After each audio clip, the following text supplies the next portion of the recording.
एक दोन दिवसात हे दोघं जण काहीतरी गडबड करणारच. हो पण वामन काकाही यात सामील असेल तर आपण काहीच करू नाही शकत. आपण गप्प बसूनही चालणार नाही. निदान मला तरी थोडंसं विचित्र वागावंही लागेल. मला इतर कोणाचीही पर्वा नाही. सरळ चला आणि मूल दत्तक घ्या. मूल म्हणजे मुलगाच. हा आहे ना तयारी? तयारी खूप आहे ग, तयारी खूप आहे. आणि जर मी मनात आणलं ना, ठरवलंच तर कुणालाही न जुमानता आपण मुलगाच दत्तक घेऊ. जर ठरवलंच तर नाही, आपलं ठरवून झालंय की आपण मुलगाच दत्तक घेणार आहोत. तसं आपण करूही, पण त्याआधी सगळ्यांना पडलेल्या प्रश्नांची उत्तरं देणं मला गरजेचं वाटतं. काय आहे, या घरातल्या माणसांच्या कातडी सोलवटणाऱ्या नजरा सहन करत करत त्यांनी मोठा व्हावं असं मला वाटत नाही.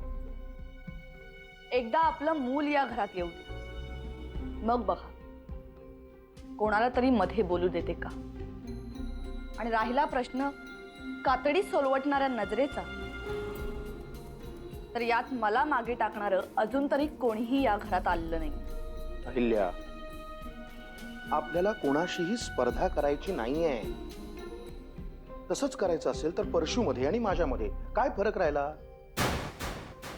आपली स्पर्धा परशू भाऊजींशी नाहीच आहे. आपली स्पर्धा नरसिंह भाऊजींशी. तुला पुन्हा एकदा सांगतो, कुणाशी तरी स्पर्धा करायची म्हणून आपल्याला मूल नकोय तसं काही डोक्यात असेल तर ते आत्ताच काढून टाक. या घरामध्ये मला बाबा म्हणणारं, तुला आई म्हणणारं कोणीतरी असावं म्हणून आपल्याला मूल हवंय. पहिल्या त्यात स्पर्धा कसली ग? स्पर्धा आहे. मूल नसलेली बाई म्हणून माझ्यावर जो शिक्का मारण्यात आलाय ना, तो मला पुसायचा. इतकी वर्ष आत्याबाईंनीही मला खूप दिवस, त्यांनाही खूप काही ऐकवायचं. मग काय करायचं आता? जे मनात आहे तेच भाऊजींशी जाऊन बोलायचंय आणि त्यांना ठामपणे सांगायचं की आपल्याला मुलगाच हवाय.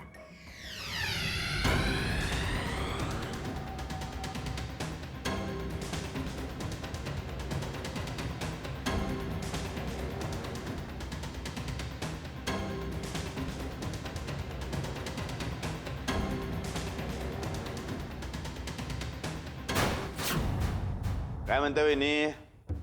कशी आहे माऊ? माझी चू माझी चून तुमची माऊ म्हणजे सीता गीताच की. पण वामने आहे की नाही, त्यांच्या भविष्यामध्ये बिब्बा घालायचा कारस्थान करायला लागलाय. मला तुमच्याशी बोलण्याची इच्छा नाहीये, तुम्ही जाऊ शकता. अहो असं काय म्हणताय वहिनी? काय म्हणणं आहे ते ऐकून तरी घ्या की नाही. या घरात ज्याने ज्याने तुमचं ऐकलंय ना, त्याचा फक्त वाटोळच झालाय. अहो माझं म्हणणं ऐकून घ्या मग ठरवा. मी तुम्हाला 1 मिनिट देते, त्याच्यात जे काही बोलायचं असेल ते बोला. अहो 1 मिनिटामध्ये हा परशू जग इकडचं तिकडं करू शकतो. आता सांगतो ऐका. वामन एक मूल दत्तक घ्यायला निघालाय, ते बी मुलगा. यो पोरगा आपल्या चिवमाऊच्या आयुष्यामध्ये काय घोळ घालणार आहे याची तुम्हाला कल्पना नाही वहिनी. अहो मी अर्धा किल्लेदार आहे तरी एवढा त्रास देतोय तुम्हाला. तो येणारा वामण्याचा कोल्हा तो तर पूर्णपणे किल्लेदारांच्या बाहेरच्या रक्ताचा असणार. मग तो किती त्रास देईल आपल्या चिवमाऊला याचा विचार केलाय का? या गोष्टीचा मी कधी विचारच केला नव्हता. मग आता करा. बरं वाटलं माझं म्हणणं कधी नव्हे तुम्हाला पटायला लागले हे ऐकून बरं वाटलं. म्हणजे कसं आहे वहिनी, तुम्हाला दादाला पोरगा झाला असतं की नाही तर मला काही चिंता नव्हती हो. दादा म्हणजे शेर आहे, वाघ जणू. वाघाचा पोरगा वाघ होणार, मग वामण्याच्या कोल्ह्याला फाडून खाल्ला असं त्यानं. पण तसं झालं नाही नव्हे. चिवमाऊ म्हणजे हरणो, वामण्याचा कोल्हा. आता तो दत्तक घेणार म्हणजे 8-10 महिन्याचा पोरगा म्हणजे मोठा तो दादा त्यांचा. या कोल्ह्याच्या तोंडाला लागणार कोण? आपली चिवमाऊ म्हणजे हरण. काय अवस्था होईल त्यांची विचार करा. नाही नाही, मला त्यांच्याशी बोललंच पाहिजे. पण काय बोलायचं ते तयारी केली काय? ते मी बरोबर बोलीन त्यांच्याशी. हा मग बरोबर बोला त्यांच्याशी. दादाला सांगा दत्तोपलाची गोष्ट.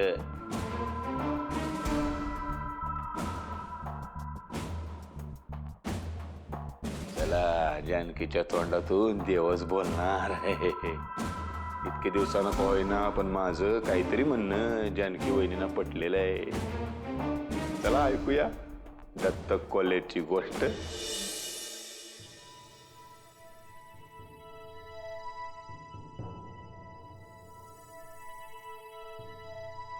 कसला एवढा विचार करताय?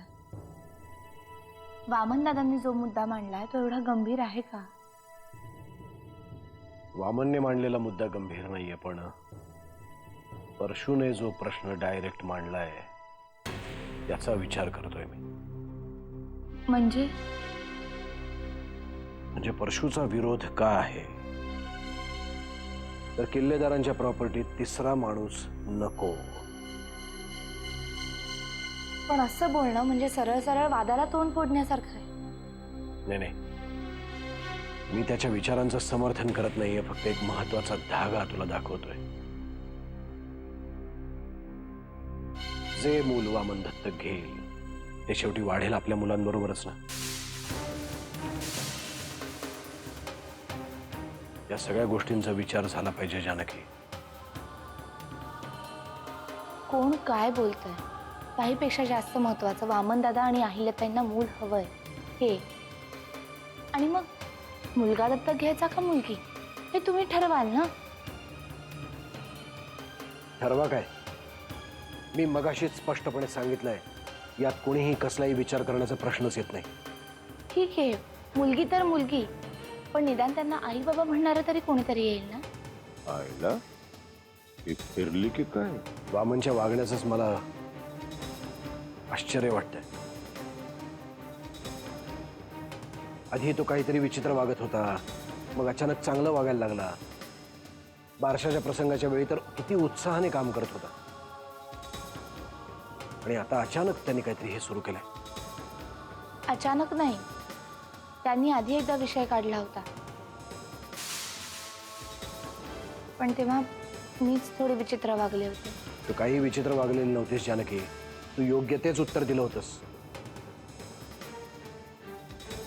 वामनच्या या सगळ्या वागण्यात मला राजकारणाचा वास येतो.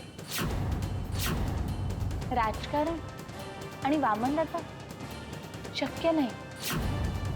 हीच तर त्याने यशस्वी चाल खेळली आहे, ती कोणाला लक्षात सुद्धा येणार नाही. अगदी मला सुद्धा. यालाच यशस्वी चाल म्हणतात जानकी. बाहेरच्या जगात इतरांना मी राजकारण शिकवतो, त्या अशा चाली खेळण्यासाठी मी प्रसिद्ध आहे.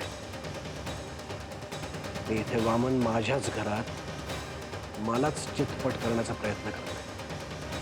पण आता ते मुलगी घ्यायला तयार झालेत ना, मग काय हरकत आहे? त्याने अजून हो किंवा नाही काहीच कळवलेलं नाहीये जानकी. पण काहीच बोलले नाहीत म्हणजे हो ना.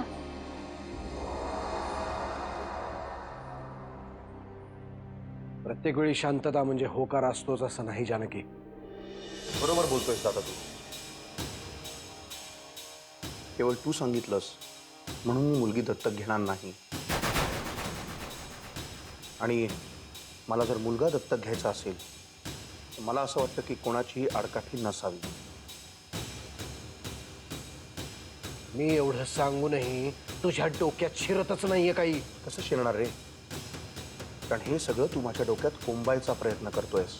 आणि आता ह्यापुढे माझ्यावर लादलेली कुठलीच गोष्ट मला मान्य नाहीये. वामन,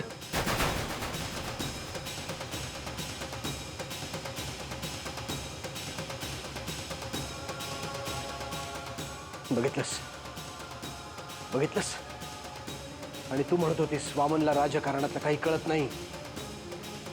एवढा मोठा डाव खेळलाय त्यानं. त्यांना जे काही करायचं आहे ना ते करू द्या.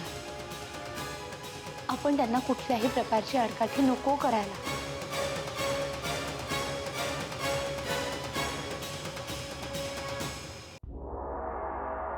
मी तुला म्हटलं होतं ना की तुझ्याशी मला एका विषयावर बोलायचंय म्हणून. तुझ्या आई होण्याच्या? प्रभाताई, मला मूल नाही होऊ शकत. त्याचा आणि मूल असण्याचा काय संबंध आहे? मला असं कळलं की तू घरात सगळ्यांची ह्या बाबतीत बोलली आहेस म्हणून. हो, बोलले. पण घरात कोणालाही माझा निर्णय आवडलेला दिसत नाही. अरे, मूल तू दत्तक घेणार आहेस, याच्याशी इतरांचा काय संबंध? संबंध आहे प्रभाताई, खूप आहे. एकतर मूल घेण्याला विरोध आहे, आणि जर घेतलंच तर मुलगा का मुलगी हेही ते ठरवणार. मुलगा का मुलगी?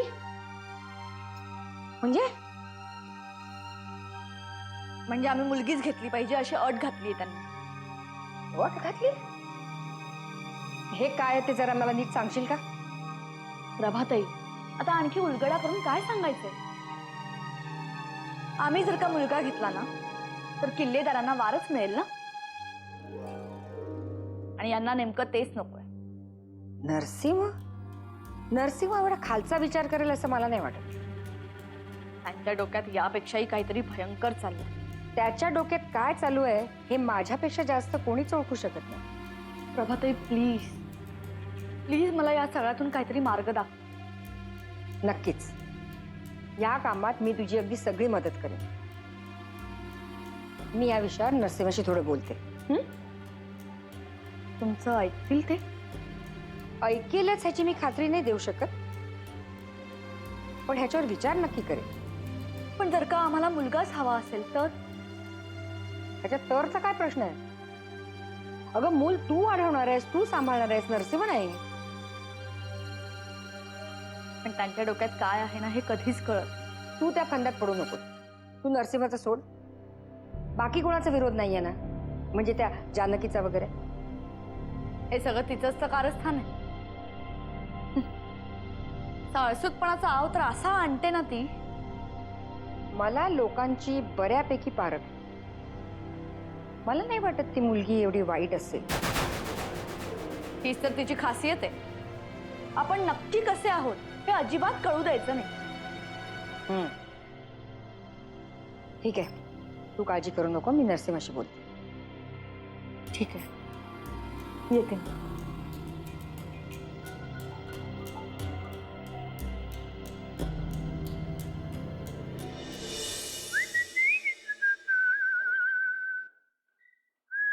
कोमण्या, वर्ग विकत घ्यायला निघाला वाटते.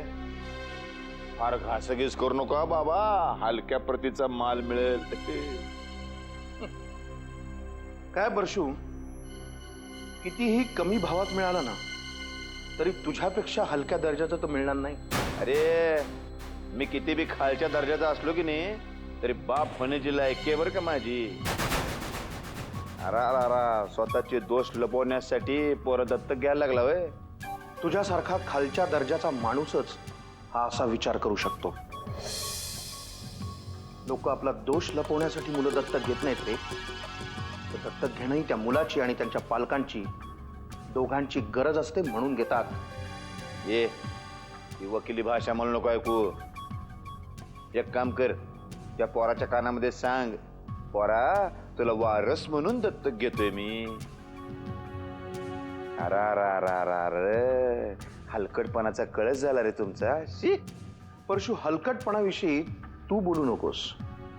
कारण जर हलकटपणाची व्याख्याच करायची झाली ना तर फक्त तुझं एकट्याचं उदाहरणही पुरेसं आहे. आणि लबाडपणाची व्याख्या करायची ठरवली की नाही तुझा फोटो लावायला पाहिजे. लय डेंबिस माणूस रे तू. आता तोंड सांभाळा परशु. नाहीतर काय करणार तू? बालपणीचं आठवते का? तुला आणि दादाला दोघांना बी लोळवायचो, मग दोघं कारस्थान करून राजकारण करून मला मारायचं रे. लहानपणी आम्ही तुझ्याकडे दुर्लक्षच करायचो आणि आजही तेच करतो. कारण खरं तर तुझी लायकी तीच आहे. हे माझी लायकी काढायची नाही, कळलं की नाही? अरे, तू लहानपणापासून माझ्याशी वाईटच वागत आला, वाईट माणूसच आहेस तू.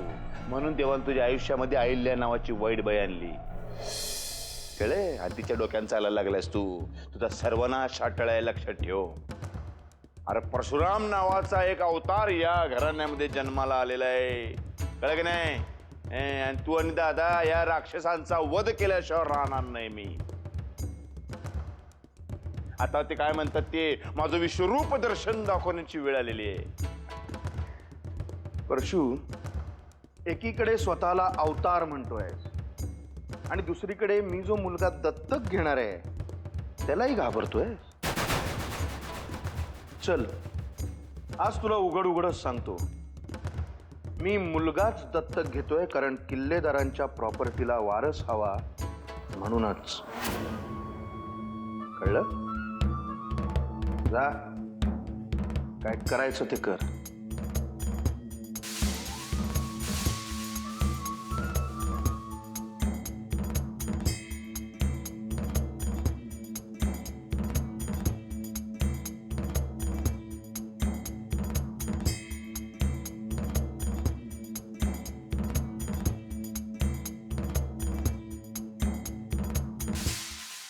आता मला तूच सांगा त्या बाई, मी माझं मत मांडलं याचा अर्थ त्याला मूल दत्तक घ्यायला विरोध केला असं तर होत नाही ना. बघ, सगळं कानावर आलेलं आहे माझ्या. वामनच्या निर्णयात काही चूक आहे असं मला तरी वाटत नाही. अरे त्यालाही वाटणारच की आपल्याला मूल असावं असं. मीही गेली एकदा या परिस्थितीतून, पण मग तुम्ही मुलं मला मिळालात, मग मी तुमची आईच झाले की नाही. मग अहिलेला असं वाटलं तर त्याच्यात काय चूक आहे? आता बाई खरंच मनापासून सांग, अहिल्या खरी आई होऊ शकते? तिच्यात आईपणाचा थोडा तरी अंश आहे असं वाटतंय तुला? अरे इवले इवलेचे दोन डोळे आशेने तिच्याकडे पाहायला लागतील ना, तेव्हा पाषाण हृदय स्त्रीला सुद्धा पाझर फुटतो. माहिलेचं काय? पण त्या येवल्याशा डोळ्यांकडे दुर्लक्ष करून जेव्हा ही पुढे निघून जाईल तेव्हा ते येवलेचे डोळे आपल्याकडे आशेनं पाहतील. मग काय करायचं? हो, तशी ती काळजी आहेच मला. आता बाई अहिल्या तिच्या वडिलांवर गेली. आजपर्यंत कधी बोललो नाही, पण अत्यंत निष्ठुर माणूस. इतक्या निष्ठुरतेने वागायचंय ते. एक राजकारणी म्हणून त्यांनी खूप नाव कमावलं असेल, पण माणूस म्हणून आणि अहिल्या त्यांच्या पावलावर पाऊल ठेवून चालले. हे बघ, आता तू विषय बदलू नको. वामनला मूल दत्तक घ्यायचं आहे ना, मग त्याच्या मनासारखं होऊ दे. आणि तू मुलगी दत्तक घे असं म्हणालास, त्यात सुद्धा मला काहीही गैर वाटत नाही. असं तुला आणि मला वाटतं ते बाई, वामनला वाटत नाही. तो त्याच्या बायकोच्या विचारांच्या इतका आहारी गेलाय की त्याला कितीही समजवायचा प्रयत्न केला तरी तो समजून घेण्याच्या मनस्थितीतच नाही.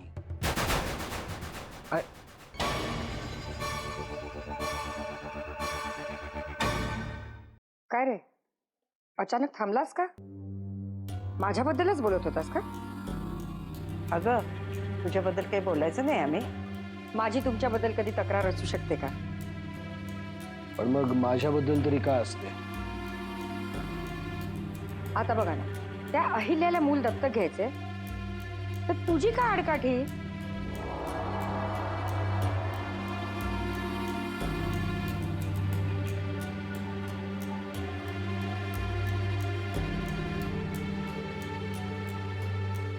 अच्छा, म्हणजे विषय तुझ्यापर्यंत पोहोचलाय का? का तुला आवडलं नाही वाटतं? असं नाही, पण घरातल्या गोष्टी इतरांजवळ बोलू नयेत असं म्हणतात. इतरांजवळ म्हणजे माझ्याजवळ? अच्छा, म्हणजे मी बाहेरची. धन्यवाद पुन्हा एकदा मला माझी जागा दाखवून दिल्याबद्दल. अगं, त्याला तसं नव्हतं म्हणायचं. आणि तुला फारच लागलं असेल तर मी सांगते त्याला तुझी माफी मागायला. त्याची काही गरज नाही आतेबाई. पण तिला मी एक सांगते नर्स, आई होणं हा प्रत्येक स्त्रीचा अधिकार आहे. आणि जर तू तिच्या त्या अधिकाराला आव्हान दिलं तर कुठचीही स्त्री गप्प बसणार नाही, एवढं लक्षात ठेव. प्रभाताई, माझ्या बोलण्यामुळे जर तुला वाईट वाटलं असेल तर माफी मागण्याची काही गरज नाही, कारण तो तुझा स्वभाव नाहीये. पण परिस्थिती कधी कधी आपल्या स्वभावाला मुरड घालायला भाग पडते, एवढं लक्षात ठेव.